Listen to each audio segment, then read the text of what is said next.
और राज्यसभा के सदस्य होते हैं क्या? नहीं सर। नहीं। नहीं, वो राष्ट्रपति ही होते हैं ना। राष्ट्रपति होते हैं या उपराष्ट्रपति होते हैं?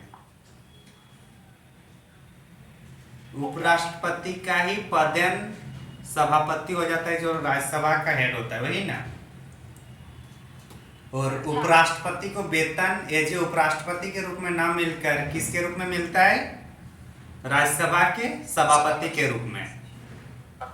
और जब 6 महीने के लिए कार्यकाल जब होता है, जब राष्ट्रपति नहीं होते हैं, तो उस टाइम जब आते हैं तो मैक्सिमम 6 महीने का ही राष्ट्रपति पद पर रहते हैं। तो इस टाइम जो पेमेंट मिलेगा, इस टाइम सभापति के रूप में ना मिलकर राष्ट्रपति के रूप में मिलेगा। ये सब हम लोग पढ़े हैं।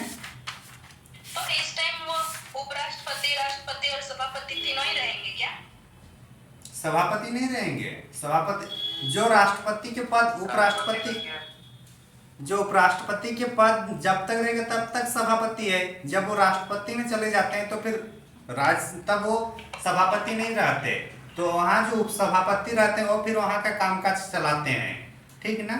और उपराष्ट्रपति? उपराष्ट्रपति पद खाली रहता है उस टाइम। उपराष्ट्रपति का पद उतना जरूरी नहीं कि आपको एनी टाइम रहना है, लेकिन राष्ट्रपति और मंत्रिपरिषद का पद हमेशा रहना जरूरी है, समझे। इसलिए क्योंकि जो राष्ट्रपति काम करें, जितने भी काम होते हैं राष्ट्रपति के नाम पर होते हैं, और राष्ट्रपति काम वही करते हैं जो मंत्रिपरिषद बताते हैं, आर्टिकल्स 74। तो इसलिए जरूरी है। क्या टॉपिक है हम लोग का अभी? क्या हुआ था लास्ट? पीठासीन अधिकारी ना। तो उसमें लगभग कोरम के लिए कितने होना चाहिए, कितने सदस्य? मतलब 1/10 होना जरूरी है। हाँ, गणपूर्ति।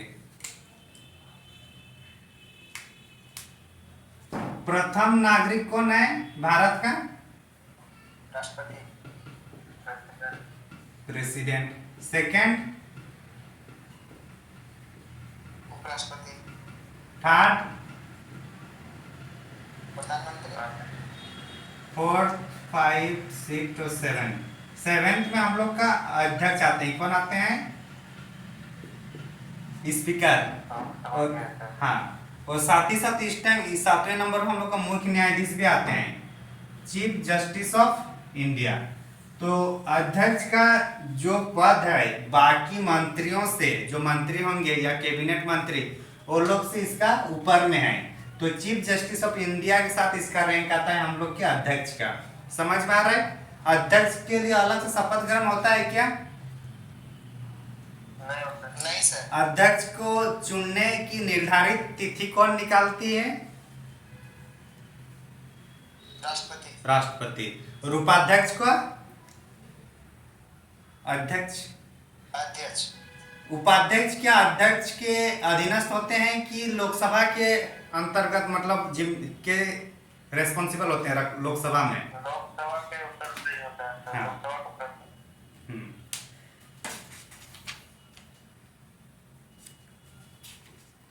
राज्यसभा के उपसभापति, सभापति तो हम लोग पता ही है। संसद में नेता के बारे में कुछ कुछ पढ़ेंगे हम लोग। हेडिंग रहेगा संसद में नेता। तो जो अध्यक्ष है कितने नंबर के होंगे वरीयता के अनुसार? 7वें नंबर पे। तो क्या टॉपिक है हम लोग का? सदन के नेता। तो सदन के नेता में पहले, हाँ, सदन का नेता कौन होता है बताइए? अध्यक्ष होंगे। जनरली सदन का नेता, और सदन मतलब हम लोग किसकी बात कर रहे हैं? लोकसभा में सदन की नेता। तो लोकसभा में सदन की नेता हम लोग जो उस सदन की उस बैठक के जो हेड होते हैं उनको मानते हैं। तो जनरली कौन हेड होता है? प्रधानमंत्री होते हैं ना बैठक का हेड। उसमें अध्यक्ष तो उसको ये करते हैं कि वो सही से काम करे, सही से वो लोग बातचीत रखे, एक दूसरे का वो लोग ध्यान दे, वो सबके लिए अध्यक्ष आता है। घर का मुखिया कौन होता है? जैसे बड़े जो सीनियर होते हैं उसी को रखा जाता है, लेकिन काम धाम क्या वही काम करते हैं या बाकी लोग काम करते हैं?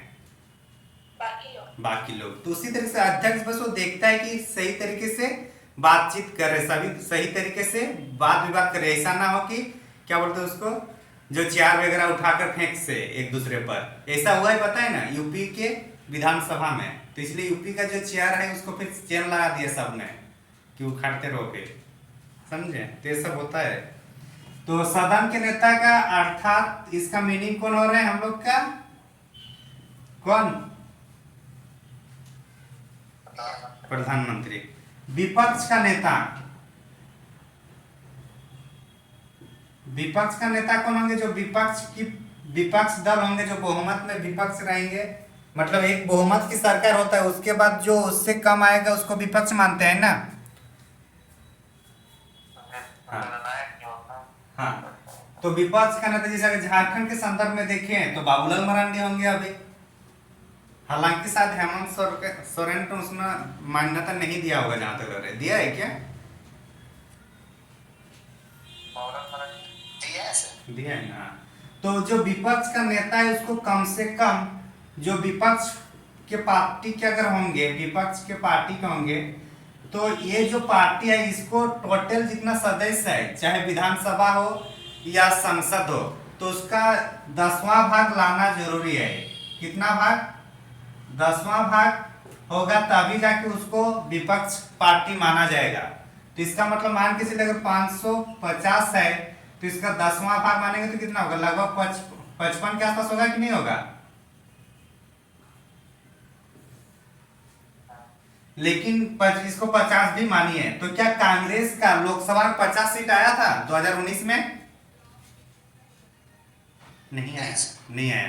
तो ऐसे स्थिति में विपक्षी जो पार्टी है, दल है, वो इस बातों के आधार पर नहीं होगा, बल्कि यहाँ पे ये मान्यता है कि अगर ठीक है, अगर 10वां भाग तक नहीं आया तो पीएम ये मान के चलेगा कि जो भी उससे कम, जो भी मतलब number of member of parliament है, उन्हीं को विपक्षी दल या विपक्षी पार्टी माना जाएगा।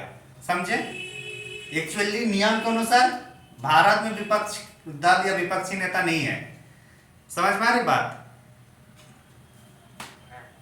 पहली बार मतलब कितना आना चाहिए? जितना सदस्य है अभी वर्तमान कितना है? 4543 है। इसका 10वां भाग कीजिएगा तो कितना होगा? लगभग 48-49 के आसपास होगा कि नहीं होगा? तो इतना सदस्य कांग्रेस का एमपी में नहीं है।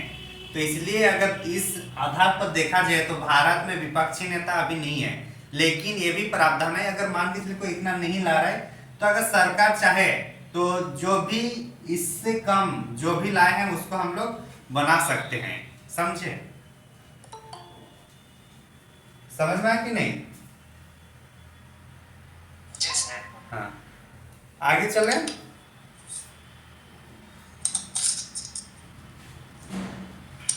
पहली बार विपक्षी दल के नेता को मान्यता मिली है 1965 में। कब मिली है? 1965। हाँ, फर्स्ट टाइम यहाँ पे हुआ है विपक्षी दल। शैडो कैबिनेट नाम सुने हैं?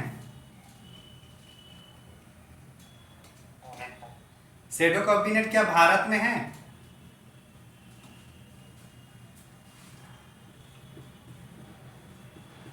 शैडो कैबिनेट भारत में है?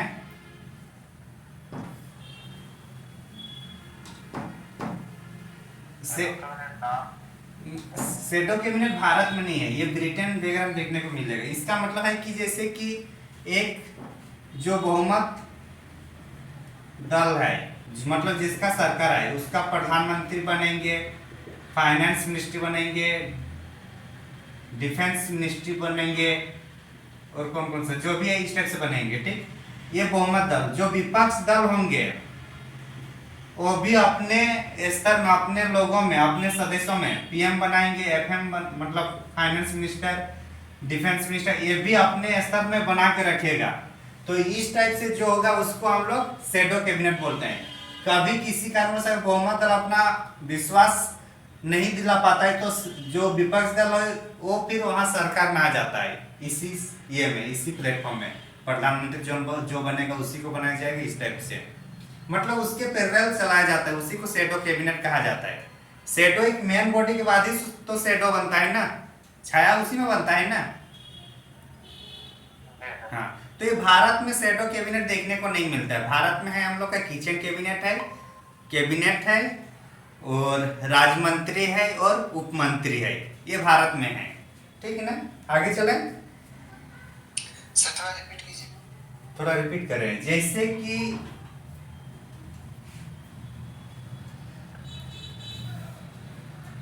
इसे बताएंगे कोई, अभी जैसे मान के चले अभी भाजपा का है ना पूरा सरकार है, अब भाजपा का है ये सरकार, अब मान के चले कांग्रेस सरकार में कांग्रेस नहीं है, लेकिन कांग्रेस भी अपने सदस्यों में प्रधानमंत्री मान के रखेगा, फाइनेंस मिनिस्टर मान के रखेगा, डिफेंस मिनिस्टर ये सब मान के रखेगा कि विपक्ष जब हम लोग उसके अनुरूप हम लोग भी अगर कोई पीएम यहाँ मान के चलिए मोदी को बनाया गया है तो यहाँ हो सके राहुल गांधी को बनाया जाएगा, तो इस टाइप से मतलब रहेगा। लेकिन सरकार में कौन रहेंगे, जो बहुमत दल है और उसका छाया प्रति हम लोग का विपक्ष के दल में देखने को मिलेगा, समझे। जी सर। आगे चले। जी सर।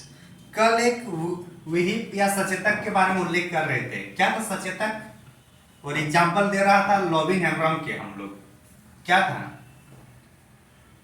सर ये था कि क्या था अगर कोई सदस्य दूसरा दल को ज्वाइन करता है या फिर कुछ पार्टी के विरुद्ध काम करता है तो सदस्य उसको सदस्यता रद्द कर सकता है, बोलता सचेत कर देता है कि ऐसा नहीं कर। जो भी मतलब अपने नीति निर्देश जो उनकी पार्टी की है और नीति निर्देश को लागू करना, देखरेख करना, इसका काम होता है किसका, सचेतक का। और अगर ये किसी पार्टी के मान के चलिए भाजपा का सचेतक है तो क्या प्रधानमंत्री के सहयोगी होगा कि नहीं होगा, अरे होंगे कि नहीं। हाँ, और इनके पास इतना पावर आता है, अगर इसके विरोध पार्टी के विरुद्ध कोई कुछ बयान देता है या पार्टी के विरुद्ध वोट देते हैं या वोट किसी को नहीं देते हैं तो भी इनके पास पावर होता है कि वो उसको उनकी सदस्यता को रद्द कर सकते हैं। किसके पास ये पावर रहता है, जिस पार्टी का वो मेंबर रहता है। हाँ, तो ये सचेतक अगर मान के जेएमएम का सचेतक अगर चाहते तो लॉबिन हेम्ब्रम को निष्कासित कर सकते थे, क्योंकि वो पार्टी के विरुद्ध बोल रहे थे, पार्टी की नीति के विरुद्ध बोल रहे थे, समझे। हाँ, लेकिन अगर यहाँ निष्कासित करेगा अपने जो सही मायने में मतलब वो तो एक्चुअली झारखंडी हित के लिए बोल रहे थे ना, झारखंडी लोगों के लिए बोल रहे थे। अगर उसको निष्कासित कर दिया जाता तो क्या पार्टी पर एक गलत इमेज जाता कि नहीं जाता, जाता। इसलिए नहीं किए। दूसरी बात, जब राष्ट्रपति की चुनाव हुए तो द्रौपदी मुर्मू थे, लेकिन चुनाव में और कांग्रेस और जेएमएम दोनों गठबंधन है झारखंड में, लेकिन द्रौपदी मुर्मू किसके ओर से आ रही थी, भाजपा की ओर से लड़ रही थी राष्ट्रपति पद में, थे कि नहीं। उसमें भी बहुत सारे एमएलए का वोट द्रौपदी मुर्मू की ओर गए हैं, तो इसमें भी अगर चाहते तो एक्शन ले सकते थे जेएमएम, लेकिन इसमें भी वो नहीं ले, क्योंकि वो एक आदिवासी कैंडिडेट साथ ही साथ झारखंड में राज्यपाल रह चुके हैं, इसको लोग देख रहे थे। तो इस टाइप से मतलब अगर सचेतक चाहे तो जो भी अपने पार्टी के विरुद्ध काम करता है उसको हटाने का उसके पास अधिकार रहता है उस पार्टी में। समझ पा रही बात।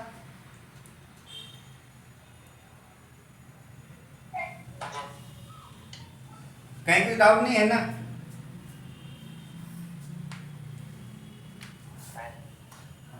नेक्स्ट पॉइंट, संसद के सत्र।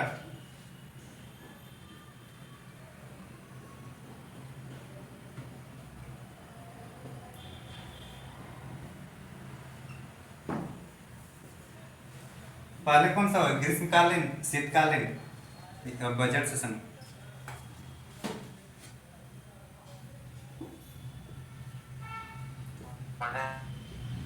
बजट सत्र, बजट के बाद मानसून, मानसून ही होगा ना,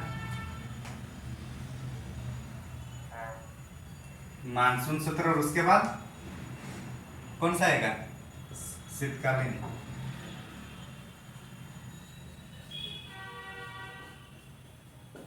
टोटल भारत में कितने सत्र होते हैं?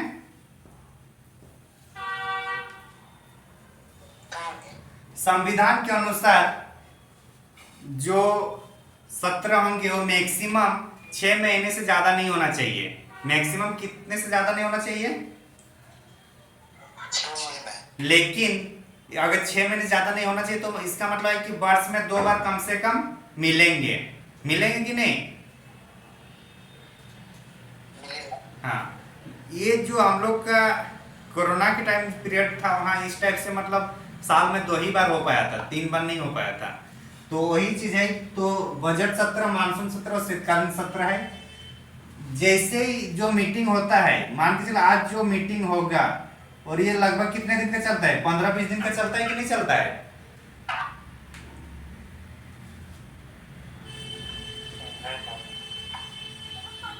पहली बैठक और यहाँ तक जाकर मतलब खत्म हो रहा है। तो यहाँ एग्जैक्ट जो खत्म हो रहा है इसको हम लोग बोलते हैं सत्रावासन। क्या बोलते हैं? सत्रावासन। किसको? जब बैठक जैसे बजट सत्र हो रहा है, ये है ठीक, यहाँ शुरू हो रहा है पहली बैठक और ये है अंतिम बैठक। किसका? बजट सत्र का। ये पूरा साल का नहीं, बजट सत्र का। तो यहाँ से यहाँ तक जो सत्र होंगे इसी को हम लोग सत्र कहते हैं, उसी को हम लोग सेशन कहते हैं। मतलब पहली बैठक से लेकर सत्रावासन तक जो बैठकें होंगे उसको क्या बोलेंगे हम लोग? क्या बोलेंगे? कहाँ गए जी सब? इसको शस्त्र बोलेंगे। शस्त्र नहीं, सत्र। सत्र, ये सेशन, ठीक ना? इसी बीच मान के चलिए कोई एक बिल आ रहा है, बिल में सीएए हो या कोई भी बिल हो, उसमें क्या होता है? पक्ष विपक्ष में बातचीत होता है, फिर उसमें वाद विवाद होता है कि नहीं होता है? इसी क्रम मान के चलो बहुत ज्यादा बवाल हो गया तो स्पीकर जब कंट्रोल नहीं कर पाता तो क्या बोलते हैं? कुछ टाइम के लिए एडजर्न कर दिया जा रहा है, स्थगन कर दिया जा रहा है, बोलते हैं कि नहीं? जी सर। हाँ, उसी को जो कुछ टाइम के लिए, ये कुछ टाइम 2 मिनट भी हो सकता है, 2 घंटा भी हो सकता है, 2 दिन भी हो सकता है, तो इसको स्थगन कहते हैं। क्या कहते हैं? स्थगन। मतलब मान के चलो अभी कुछ भाषा हो रही है, कुछ बातचीत चल रही है कुछ मुद्दे पर, उसी में विवाद आ गया कि इसको हम लोग पारित होने नहीं देंगे। झारखंड में जैसे कि स्थानीय नीति पर कुछ चल रहा था, कांग्रेसी लोग या भाजपा जो भी है वो लोग विरोध कर दिए, इसको हम लोग बनने नहीं देंगे। तो क्या हुआ? कुछ टाइम के लिए उसको फिर मतलब एडजस्ट करना पड़ा ना, स्थगन करना पड़ा ना, रोकना पड़ा, तो उसी को ये कहेंगे स्थगन। समझ में आ गया?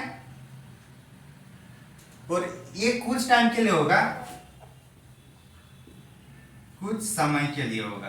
कुछ समय में 2 मिनट भी हो सकते हैं, 2 आवर्स भी हो सकता है और 2 डेज भी हो सकता है, कुछ भी हो सकता है। लेकिन ये मान के चलिए ये बोल देता है इस टाइम। अच्छा, स्थगन कौन करेगा? जो सभापति है वो करेंगे या राष्ट्रपति करेंगे? सर सभापति। जो सभापति वही बोलते हैं।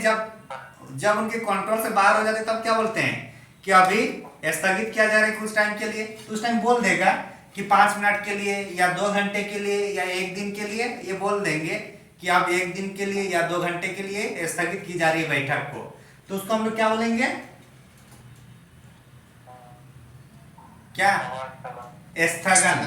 लेकिन मान के चलिए कि चुपचाप बोल दिया कि अभी बैठक स्थगित कर दी जा रही है, इसने कुछ नहीं बोला कि कितने टाइम के लिए किया जा रहा है, तो इसको हम लोग बोलेंगे अनिश्चित काल के लिए स्थगन। क्या बोलेंगे उसको हम लोग फिर? अनिश्चित काल के लिए स्थगन। मतलब इसने कोई टाइम पीरियड नहीं बोला कि 2 घंटे बाद शुरू करेंगे या 2 दिन के बाद शुरू करेंगे। ये चुपचाप बोल देते हैं कि अभी स्थगित कर दी जा रही है। इतना जब ज्यादा मतलब उसके मतलब कंट्रोल से बाहर हो जाता है।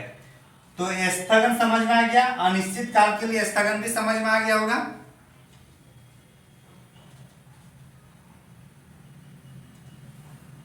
हाँ कि नहीं? अब इसका टाइम पीरियड खत्म होने जा रहा है, जितना भी शेष मतलब जितना भी प्रस्ताव वगैरह लाना तो सब पास हो जा रहा है, जो भी हो। अब टाइम पीरियड खत्म होगा तो अब अच्छा ये दोनों कौन करेंगे? दोनों सभापति या अध्यक्ष ही करेंगे, ठीक ना? अब ये सेशन खत्म होने जा रहा है तो अब बोला जाए कि अब सत्रावासन कर देंगे। क्या करेंगे? सत्रावासन। तो ये पहले सभापति या लोग क्या बोलते हैं उसको, स्पीकर करेंगे, लेकिन अंतिम रूप से मतलब सभापति ये बोल देता है कि स्थगन किया जा रहा है, अभी इस सत्र का बैठक समाप्त हो जाएगा। तब उस सत्र जैसे उन्होंने बोले स्पीकर या सभापति, तो उसके 2-3 दिन बाद राष्ट्रपति फिर ये निर्णय ले लेता है कि सत्र का सत्रावासन हो गया। तो सत्रावासन कौन कर रहे हैं? राष्ट्रपति।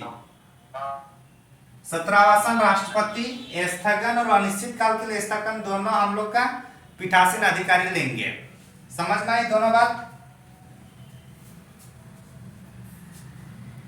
जी सर। हाँ। आगे चले तो क्वेश्चन इंपॉर्टेंट होता है कि स्थगन की शक्ति किसके पास है। अरे अगर जब आपके सामने पूरा मतलब बच्चे लोग स्टूडेंट लोग आपका हल्ला करेंगे तो आप प्रिंसिपल को बुलाइएगा या आप खुद बोलिएगा कि अभी कुछ देर के लिए क्लास बंद हो, पढ़ाना छोड़ देंगे अभी कुछ टाइम के लिए? क्या कीजिएगा विकास? सर अभी तो कुछ टाइम के लिए उसको पोस्टपोन करें। हाँ, तो यही चीज जब सदन में जब होगा तो जो वहां के हेड होंगे, तो वहां के हेड कौन होंगे? या तो लोकसभा का होंगे तो स्पीकर, और राज्यसभा का होंगे तो सभापति। तो लोग क्या बोले, कुछ टाइम के लिए बंद कर दिया जाए, मतलब स्थगित। अगर वो समय नहीं बताए तो अनिश्चित काल के लिए। लेकिन पूरी तरीके से अगर जब क्लास छुट्टी हो जाएगा या फिर मतलब मान के चलिए पूरा क्लास ड्यूरेशन खत्म हो रहा है कुछ दिन के लिए, तो उसके बाद जो नोटिस बन के आता है उसमें क्या अपना क्लास टीचर का नाम होता है या प्रिंसिपल का रहता है? नोटिस में प्रिंसिपल मैनेजमेंट का रहता है। तो वही चीज यहाँ पे भी हम लोग को देखने को मिलता है। बात समझ में आ रही है? जी सर। हाँ। अच्छा, बजट सत्र का टाइम देखना है क्या? बजट सत्र कब है? टाइमिंग फरवरी से मई तक है। कब से कब है? फरवरी से अभी मई कर दिया ना, ये मार्च अप्रैल तक अभी हो जाता है। मानसून सत्र कब से कब होता है?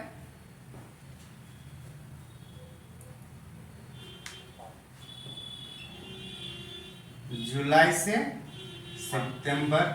और शीतकालीन कब होगा? जनवरी या दिसंबर? नवंबर दिसंबर के आसपास शीतकालीन वाला आ जाता है। नवंबर दिसंबर। तो ये 3 हम लोग का सत्र है। ऐसे 6 महीना मैक्सिमम होना चाहिए, लेकिन भारत में 3 सत्र रखे हैं, तो इसलिए आप इसको मान सकते हैं कि 4-4 महीने के गैप में देखने को मिलेगा। समझ में आ रही है? मिटा दें? अच्छा, और एक चीज देख लेते हैं। इतना दूर समझ में आ गया ना? इतना दूर समझ में आ गया ना? एक शब्द होता है विघटन। कौन सा शब्द है ये? हाँ, तो विघटन में होता है कि जब उस जो सरकार है वो सरकार का पूरी तरीके से मतलब हटना, जैसे कि 5 साल बाद क्या होता है, सरकार हट जाता है ना। जैसे अभी एमपी का फिर से चुनाव होने वाला है ना? जी सर। कितने नंबर के लोकसभा चुनाव होगा? 17 तो हो चुका जी 2019 में, ये 8वां है। और अभी 8वां है और चुनाव आयोग करेगा, तो चुनाव आयोग कौन से आर्टिकल में होगा या कौन से भाग में है? जनक भाग 15 गुट अनुच्छेद 324 है क्या? 315 है सर। 315 या 324? 300 कितना है मालूम? देख लीजिएगा, भाग 15 में, ठीक ना। तो विघटन क्या है कि जब 5 साल कंप्लीट होता है और 5 साल कंप्लीट होता है तो क्या होगा, विघटन हो जाएगा अपने आप। और मान के चलिए अभी जैसे जो हेमंत सोरेन पर जो लगा जेएमएम पर क्या चल रहा था कि अगर ये ठीक ठाक अपने सदस्यों को एकजुट नहीं कर पाया तो क्या होगा, सरकार गिर जाती कि नहीं गिर जाती, सरकार गिर जाती। और मान लीजिए सरकार गिर जा रही है और दूसरे पार्टी भी सरकार नहीं बना पा रही है, तो ऐसी स्थिति में क्या होगा, पूरी तरीके से हम लोग का जो निर्वाचन है वो खत्म हो जाएगा ना। हम इस पर दोबारा चुनाव कराना पड़ेगा कि नहीं कराना पड़ेगा, या फिर राष्ट्रपति शासन लागू होगा, दो ही ऑप्शन होता ना। जी सर। या तो दूसरे पार्टी ने सरकार बना लेती या फिर राष्ट्रपति शासन लागू हो जाता, और राष्ट्रपति शासन जैसे लागू होगा तो फिर उसको इलेक्शन कराना जरूरी था, समझ में आ रहा है। और इलेक्शन अगर नहीं भी कराते तो राष्ट्रपति शासन मैक्सिमम कितने साल के लिए रहता है, 3 साल। हाँ, ये सब रिवीजन भी होना चाहिए।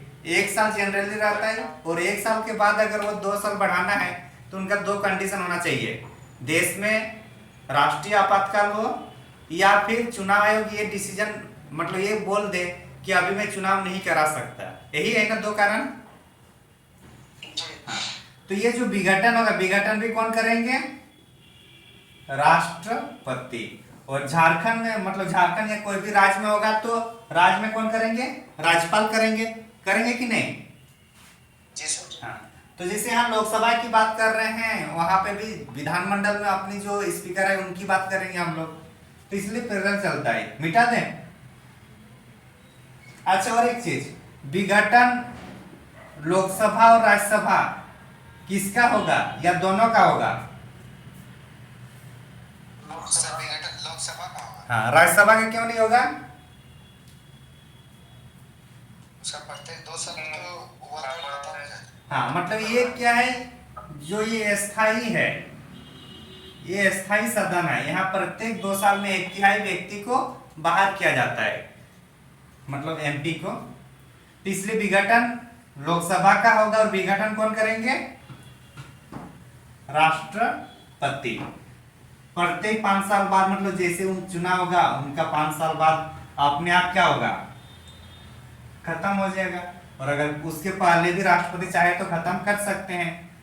ये शायद कब 19 जून तक चल रहा है ना ये वाला सेशन, 17वां लोकसभा, 19 जून या 16 जून के आसपास है, ठीक। पहले इलेक्शन हो रहे विघटन वगैरह हो गया ना। गौनपूर्ति तो पता है कितना होना चाहिए, 10वां हिस्सा। संसद में भाषा, कौन सी भाषा बोली जाती है संसद में, में तो हमारे परहेज किया जाता है हिंदी या इंग्लिश, कौन सा, सर इंग्लिश। इंग्लिश, हिंदी नहीं करते हैं क्या,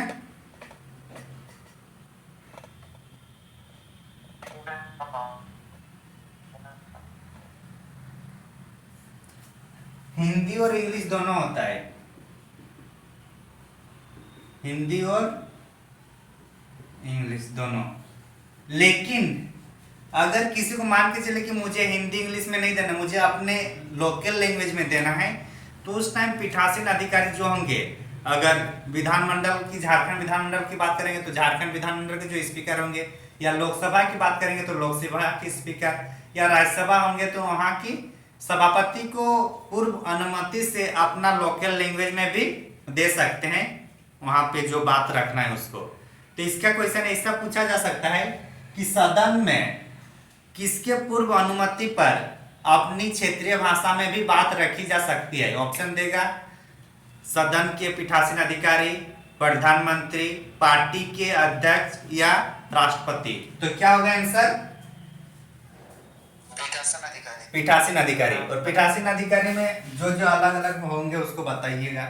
लोकसभा का होगा तो लोकसभा के स्पीकर, राज्यसभा का होगा तो सभापति, और राज्यों में होगा तो राज्य विधानमंडल में जो जो रहेंगे। तो क्या होगा, जनरली संविधान में क्या रखा है, कॉन्स्टिट्यूशन में हम लोग का हिंदी या इंग्लिश किया गया है, लेकिन पीठासीन अधिकारी के पूर्व अनुमति से अपने क्षेत्रीय लैंग्वेज में भी हम लोग बात रख सकते हैं। समझ में आ रहा है? ये इंग्लिश जो था ये 15 साल तक ही था, उसके बाद ये स्वतः खत्म होने का प्रावधान था। लेकिन 1965 के आसपास राजभाषा अधिनियम कब आया है?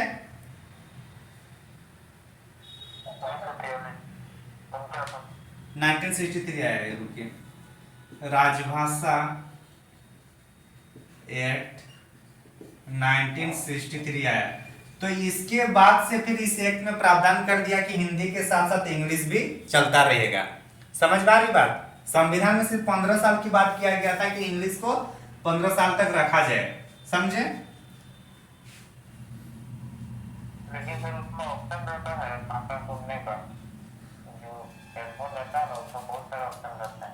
हाँ, तो उसके लिए एक बार बोलना भी पड़ेगा। जो पीठासीन अधिकारी उसको पहले पूछ लीजिएगा कि मैं ये इसमें भाषण दूंगा कि नहीं।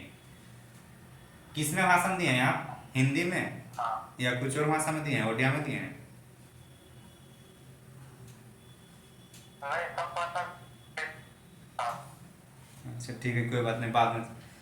ये समझ में आ गया ना? भाषा, संसद में भाषा कौन सा होगा, कौन सी होगी? समझ में आ गई? मिटा दें।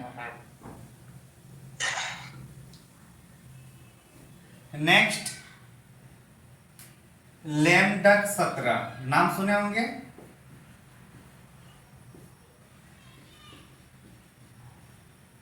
ये कौन सा है? लैम्डक 17 नाम सुने?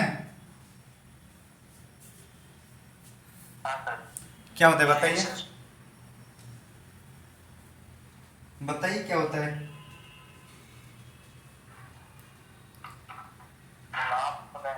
अच्छा, नाम ही सुने, कोई बात नहीं। जैसे कि लोकसभा के जो सदस्य हैं अभी जो जीते हुए हैं, अभी जब 18वीं लोकसभा होंगे तो उस टाइम क्या जितना जीता हुआ है सब फिर से दोबारा जीतते हैं या चेंज होते हैं? मंत्री लोग भी हट जाते हैं कि नहीं हटते हैं? हाँ, सरयू सिंह किसको हराया है? कौन से मुख्यमंत्री को? रघुवर दास को। हाँ, तो यहाँ मुख्यमंत्री लोग का भी अपना स्थान बचा नहीं पाते हैं। हाँ, तो इस टाइप से जैसे मान के चलिए अभी 17वीं लोकसभा खत्म होने जा रहा है और 18वीं शुरू होने वाली है, तो इसका जो एमपी, इसमें एमपी नहीं बन पाते। किसमें? नेक्स्ट चुनाव में। तो जो नहीं चुनाव पाते उसके लिए एक पार्टी रखी जाती है, उसके लिए फेयरवेल टाइप का, तो उसी को क्या बोला जाता है? Lame duck. समझ में आया? जो मेंबर ऑफ पार्लियामेंट नहीं रहेंगे नेक्स्ट में, तो लोग को एक साथ बैठा के मतलब पार्टी वगैरह या कुछ सत्र रखे जाएंगे, उसी को लैम डक कहा जाता है। बात समझ में आ रही है? मिटा दें? अच्छा, आप लोग नोट डाउन कर रहे हैं या बुक के सामने ये सब कर रहे हैं? ओके। संसदीय कार्यवाही के साधन। नेक्स्ट हेडिंग, संसदीय कार्यवाही के साधन। शून्यकाल नाम सुने हैं?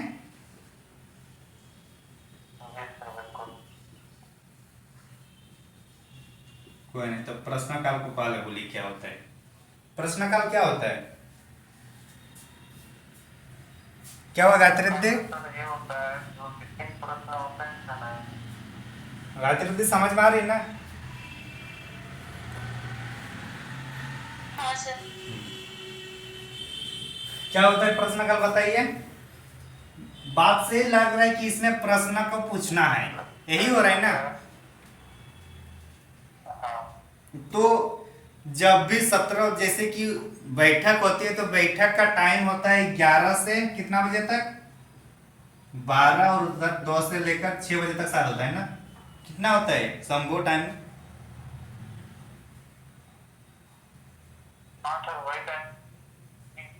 11 से 12 और उसके बाद या 11 से 1 होता है?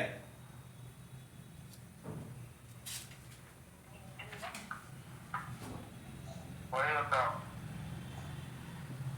11 से कि ऐसे कुछ मतलब 11 बजे शुरू होता है, इसको मान के चलिए। तो जो 11 बजे से जब भी सेशन शुरू हो रहा है, जो शुरुआत का जो फेज है 1 घंटा, फर्स्ट 1 आवर का जो टाइम पीरियड है उसको क्या बोला जाता है? प्रश्नकाल। जैसे कि प्रश्नकाल। एग्जाम, जैसे कि जो होता है स्कूल कॉलेज में, जो जाते ही सबसे पहले घंटी क्या चीज के लिए होता है? प्रार्थना के लिए होता है ना? हाँ। हाँ। तो उसी टाइप से जब जब भी सदन में सत्र चलेंगे, प्रत्येक मतलब सदन के पहला घंटा, पहला 1 घंटा क्या रहेगा? प्रश्नकाल के रूप में जाना जाएगा। 11 बजे शुरू होगा, मान के चल फिर 1 घंटा चलेगा। 12 बज रहे तो 12 को हम लोग इस टाइप से भी तो लिखते हैं ना, शून्य। हाँ, तो उसके बाद शून्य काल आता है। कौन सा आता है? शून्य। शून्य काल आने से पहले प्रश्न काल में 3 टाइप से प्रश्न पूछा जाता है। एक तारांकित प्रश्न, क्या होगा? तारांकित मतलब मौखिक रूप से, मैं आप लोगों को कुछ क्वेश्चन पूछ रहा हूं, उसका जवाब आप लोग दीजिएगा।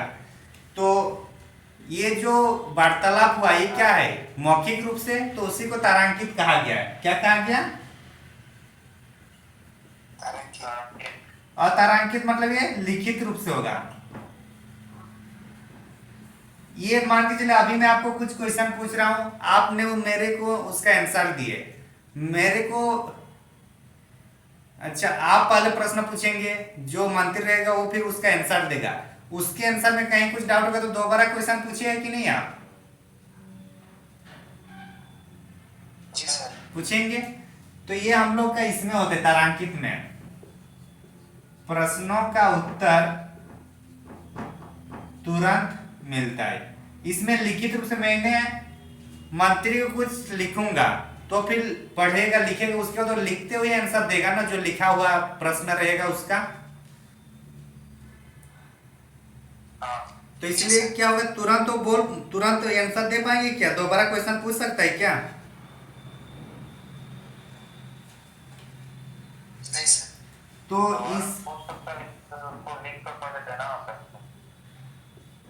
इसको प्रश्न बोला, पूरक प्रश्न एक आता है।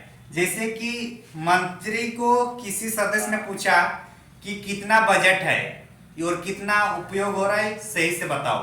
वो बता दिया, फिर बोले कि अगर इतना है तो फिर अभी तक क्यों सही तरीके से, या क्यों 2 साल से 3 साल से ज्यादा प्रोजेक्ट नहीं चल रहे? पूछेगा कि नहीं पूछेगा? पूछेगा सर। तो दोबारा जो क्वेश्चन आता है उसी को पूरक प्रश्न कहा जाता है।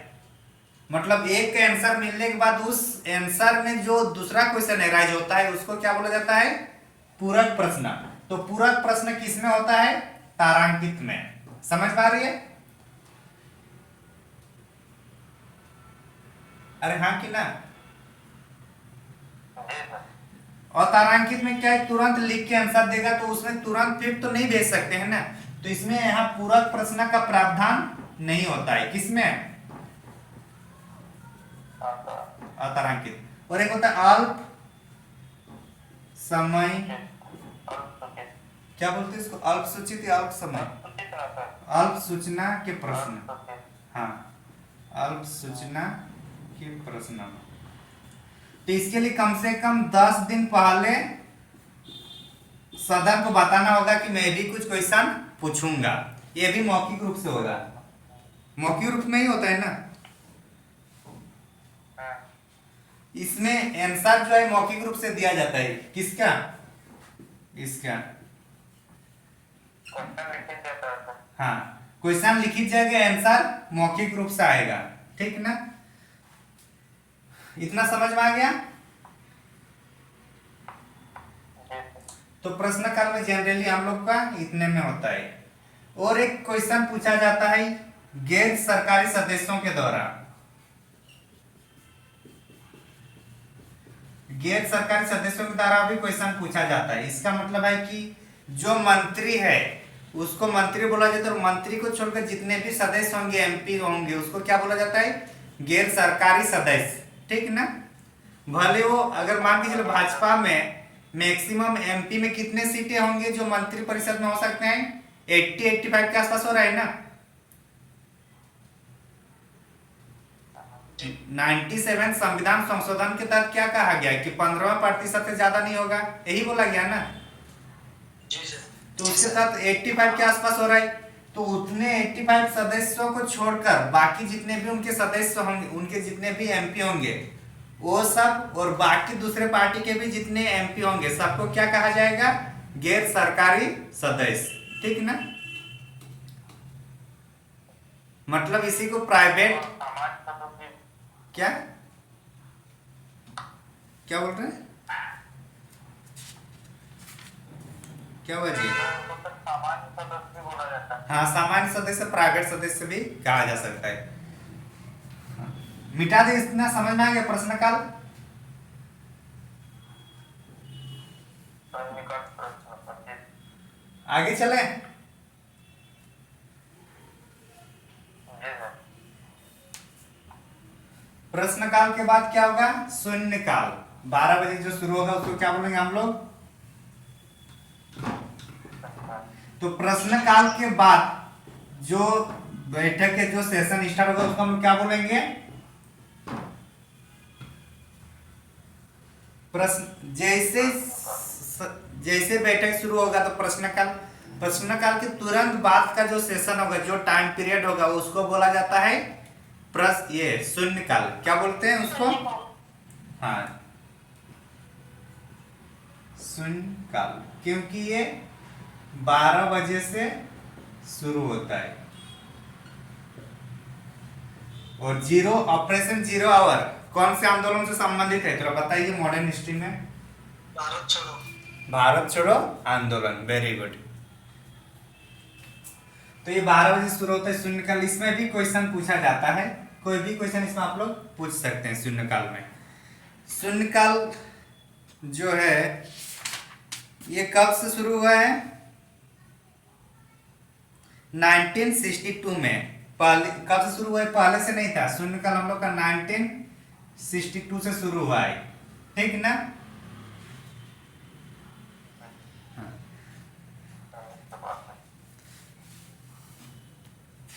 तो इसके तहत जो सांसद है वो जो पीठासीन अधिकारी है उसको बिना सूचना दिए ही यहाँ प्रश्न पूछे जा सकते हैं।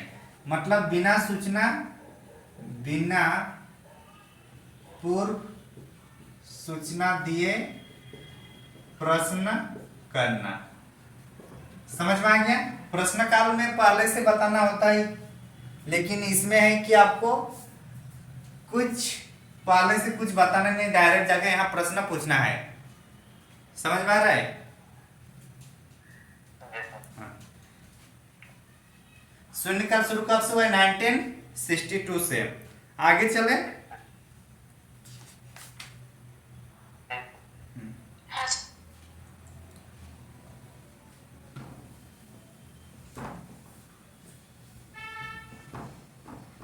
विशेषाधिकार प्रस्तावित होता है। विशेषाधिकार प्रस्ताव क्या है? विशेषाधिकार प्रस्ताव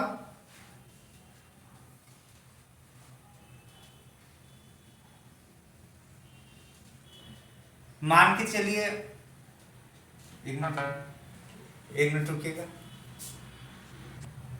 क्या था टॉपिक? विशेषाधिकार प्रस्ताव।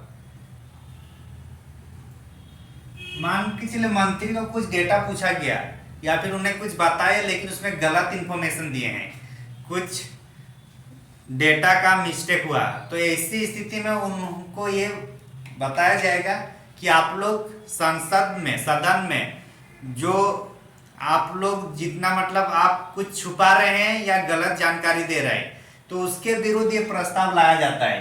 किसके विरुद्ध? अगर कोई मंत्री ने अपने आंसर देते टाइम गलत बयान दिए हैं या गलत इंफॉर्मेशन दिए हैं, तो उसके विरुद्ध जो आता है, तो उसको बताने के लिए बाकी लोग कौन सा प्रस्ताव लाते हैं?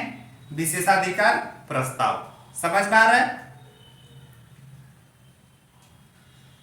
जी सर। तो एक तरीके से क्या होगा, मंत्री की इसमें निंदा की जाएगी कि नहीं की जाएगी कि आप लोग सही जानकारी हम जनता को नहीं दे रहे हैं? निंदा होती है, होगी कि नहीं होगी? होगी सर। हाँ। होगी सर। नेक्स्ट, ध्यानाकर्षण। ध्यानाकर्षण प्रस्ताव क्या बोल रहे हैं? क्या वजह?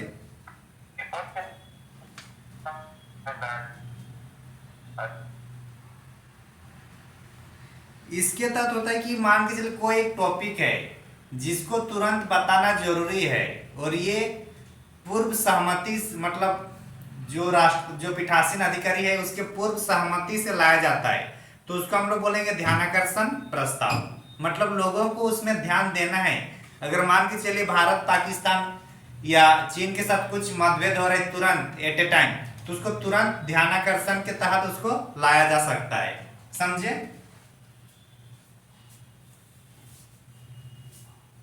समझ पा रहे कि नहीं?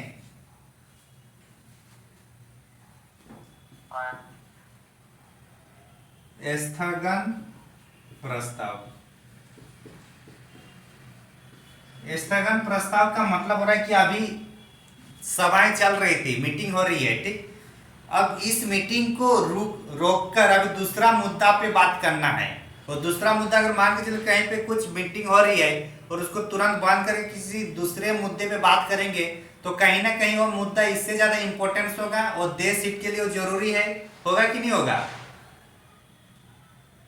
जी सर। हाँ, तो ऐसे जो मुद्दे आते हैं कि जो कार्यवाही जो चल रही है संसद में उसको रोककर दूसरे टॉपिक को लाना, इसी प्रस्ताव को हम लोग बोलते हैं स्थगन प्रस्ताव।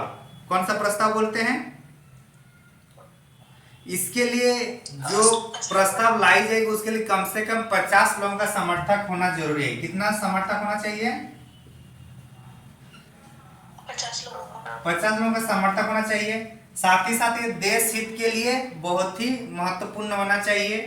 दूसरी बात, ये ऐसे चीजें होनी चाहिए जो पहले उसका मतलब चर्चाएं नहीं की गई हो।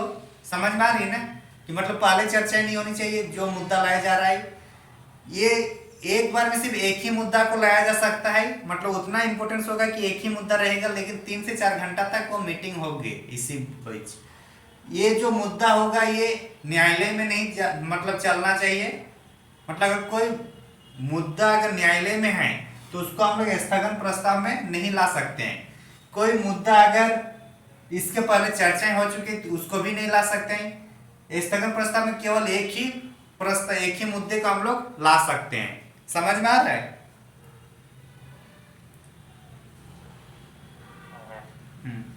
और इसके माध्यम से कोई विशेषाधिकार प्रश्नों को भी नहीं रखा जाएगा। विशेषाधिकार मतलब कहीं अगर गलत इंफॉर्मेशन दिया गया है तो ये सब इसमें नहीं आएगा। समझ में आ रहा है?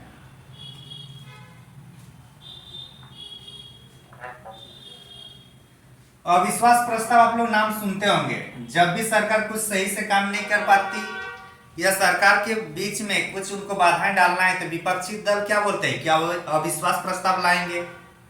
बोलते हैं कि नहीं? अविश्वास प्रस्ताव। अभी हेमंत सोरेन के जैसे जेल हुए, जैसे वो जेल चले गए, तो एक विपक्षी दलों को लगा कि क्यों ना एक अविश्वास प्रस्ताव लाया जाए। बोलते हैं कि नहीं कि अविश्वास प्रस्ताव लाएंगे, या फिर सरकार खुद बोल रही कि हमें विश्वास पत्र हम लोग देंगे, है कि नहीं?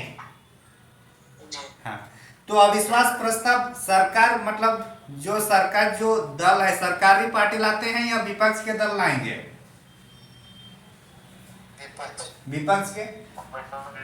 हाँ, तो अविश्वास प्रस्ताव विपक्ष के दल लाएंगे। इसको लाने के लिए कोई कुछ मतलब कारण बताना जरूरी नहीं है, तो इसलिए कभी भी ये लोग ले आ जाते हैं। जब भी सरकार को लगता है कि कुछ मूड नहीं है लड़ाई वड़ाई करने संसद में, तो कौन सा प्रस्ताव ले आते हैं ये लोग? अविश्वास प्रस्ताव। क्योंकि इसको लाने के लिए कोई कारण बताना जरूरी नहीं होता है अविश्वास प्रस्ताव लाने के लिए। और अगर मान के चलिए अविश्वास प्रस्ताव पारित कर देते हैं लोग, विपक्षी लोग, तो सरकार को त्याग पत्र देना होगा कि नहीं देना होगा? पारित कर देते हैं तो सरकार को त्याग पत्र देना अनिवार्य है। मतलब देना ही, क्योंकि वो अविश्वास प्रस्ताव पारित कर देते हैं।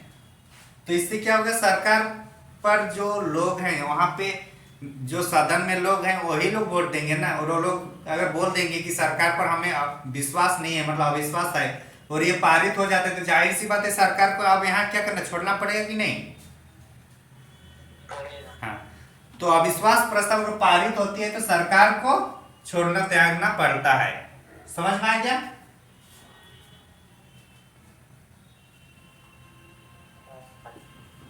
एक होता है निंदा प्रस्ताव। मान के चलिए किसी मंत्री ने कुछ गलत काम किए, कुछ गलत नीति किए हैं, या किसी भी तरीके से, जैसे अभी सोशल वगैरह बहुत करते हैं ना नेता लोग, महिलाओं पर या बाकी जुल्म वगैरह ये करते हैं कि नहीं करते हैं। तो उसके विरुद्ध अगर कुछ प्रस्ताव लाते हैं, किसी एक मंत्री के विरुद्ध भी ला सकते हैं या पूरा मंत्री परिषद के विरुद्ध भी ला सकते हैं। तो उसको हम लोग कौन सा करेंगे, निंदा प्रस्ताव। मतलब जब उनकी नीति या उनके कोई व्यवहार से लोग मतलब निंदनीय काम किए हैं तो उसको हम लोग निंदा प्रस्ताव में लाएंगे। ये जो निंदा प्रस्ताव लाएंगे इसमें कारण बताना जरूरी है। आप कभी भी किसी को ऐसे आप निंदा नहीं कर सकते जब तक उसका कारण आपको पता ना चले, है कि नहीं। तो इसलिए निंदा प्रस्ताव लाने के लिए पर मतलब कारण बताना जरूरी है। समझ में आया। हाँ, और लेकिन निंदा प्रस्ताव अगर लाएगा तो क्या त्याग पत्र देना जरूरी है सरकार को? नहीं सर। नहीं, सरकार को त्याग पत्र सिर्फ एक ही प्रस्ताव में देना पड़ता है, अगर वो पारित होगा तो अविश्वास प्रस्ताव। बाकी सब में भी अगर मान के चलिए यहाँ पारित हो जाए तो निंदा प्रस्ताव, तो फिर सरकार की चांस दी जाएगी कि आप विश्वास प्रस्ताव लाइए। आप अपने आप को एक विश्वास बहुमत दिखाइए कि हमारे पास बहुमत है। समझ में आ रहा है। जी सर। हाँ, तो इसका मतलब है कि विश्वास प्रस्ताव किसकी ओर से रहेगा, सरकार से, सरकार की ओर से। समझ में आ गई है। अविश्वास प्रस्ताव, निंदा प्रस्ताव और विश्वास प्रस्ताव। एक होगा धन्यवाद प्रस्ताव। कौन सा प्रस्ताव, धन्यवाद प्रस्ताव। तो जैसे कि मान के चलिए जेएमएम ने सरकार बनाए या बीजेपी ने सरकार बनाई, तो जैसे लोग पहले सदन में सत्र में आएंगे तो बाकियों को धन्यवाद देंगे कि नहीं। आम आदमी जो आम जनता है उनको धन्यवाद देंगे कि नहीं, कि हाँ आप लोग के ये से हम लोग मतलब आप लोग की जो उम्मीद है जिसको आप लोग दिए हैं उसके लिए बहुत बहुत धन्यवाद। आगे हम लोग 5 साल आप लोग क्या करेंगे, सेवा देंगे, या क्या सेवा देंगे आप समझ रहे होंगे। तो क्या आएगा उसमें, धन्यवाद देंगे। तो उसको कौन सा प्रस्ताव कहा जाएगा, धन्यवाद प्रस्ताव। तो समझ में आया लगभग। क्वेश्चन देखिए कैसे फ्रेमिंग होगा। मान के चलो ध्यानाकर्षण प्रस्ताव दे दिया, स्थगन प्रस्ताव, निंदा प्रस्ताव और अविश्वास प्रस्ताव। ये सब को बोलेगा कि ये सब का जो मीनिंग है उसको साइड में देखो, बोलेगा इसको मिलाइए। समझ में आ रहा है ना क्वेश्चन का फ्रेमिंग कैसे हो सकता है। तो इसलिए जितने प्रस्ताव है उसका जो मूल सिद्धांत क्या है, किस लिए उसको लाया जाता है, जानना जरूरी है हम लोग को। तो सबसे पहले अगर इन सभी, और एक क्वेश्चन बनाइए, इन सभी प्रस्ताव में सबसे पहले कौन सा प्रस्ताव को पहले लाया जाएगा बताइए। जैसे सरकार शुरुआत कर रही है, सरकार शुरू होगी, तो सबसे पहले कौन सा प्रस्ताव लाया जाएगा, धन्यवाद प्रस्ताव। धन्यवाद प्रस्ताव लाया जाएगा। धन्यवाद प्रस्ताव के बाद हो सके वो तो पूरा बहुमत में आ जाएगा, नहीं तो फिर विश्वास प्रस्ताव लाएगा। लेकिन मेन किस में आएगा, धन्यवाद प्रस्ताव की धन्यवाद सबको देना है, आभार सबका प्रकट करेंगे धन्यवाद प्रस्ताव के साथ ही।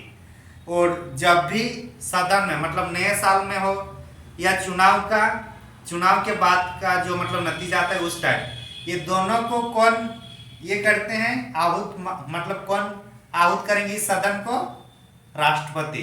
ठीक ना। नए साल में और चुनाव के बाद का पहला सत्र कौन बुलाते हैं, राष्ट्रपति। हाँ, ये याद रखना है। यहां तक कहीं कुछ डाउट? नहीं सर। योगेंद्र समझ में आ रहा है ना? कुछ कोई नहीं, धीरे धीरे आ जाएगा। आज इतना ही रखना है क्या? हाँ सर। आप ठीक है सर। भागे कहाँ जा रहे हैं आप लोग?